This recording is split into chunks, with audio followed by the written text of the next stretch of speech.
Well, one of Egypt's top opposition leaders takes issue with Hillary Clinton's remark that the Egyptian government is stable. I talked earlier with Mohammed ElBaradei, a former head of the UN's nuclear watchdog, who is now at the forefront of a push for political change in his country. I was stunned to hear, Secretary Clinton saying that the Egyptian government is stable, and I ask myself, at what price is stability? Is it on the basis of 29 years of martial law? Is it on the basis of 30 years of ossified regime? Is it on the basis of rigged election? That's not stability. That is living on a borrowed time. Stability is when you have a government that is elected on a free and fair basis, and we have seen, how election has been rigged in Egypt. We have seen how people have been tortured, and when you see today almost over 100,000 young people getting desperate, going to the street, asking for their basic freedoms, I expected to hear from Secretary Clinton stuff like, democracy, human rights, basic freedoms, all the stuff the UN is standing for. I want to just show our viewers a tweet from you from a couple of days ago, and I quote, "Threats of violence against participants in peaceful demonstrations reveal the ugly face of a regime terrified of its own people." Mohammed, you've been encouraging people to take to the streets. Why?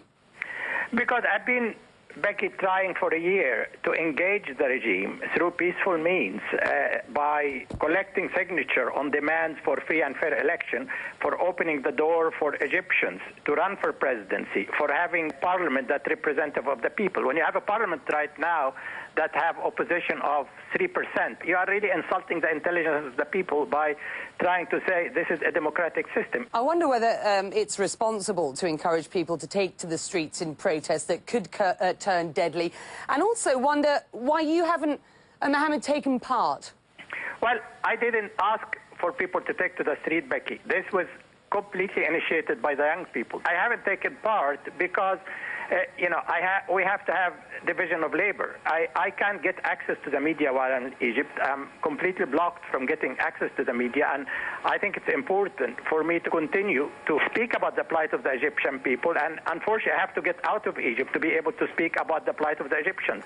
Mohammed, let me bring up a Facebook site here, ElBaradei for Presidency of Egypt. There are more than 200,000 Facebook fans there, which begs the question, will you run for president?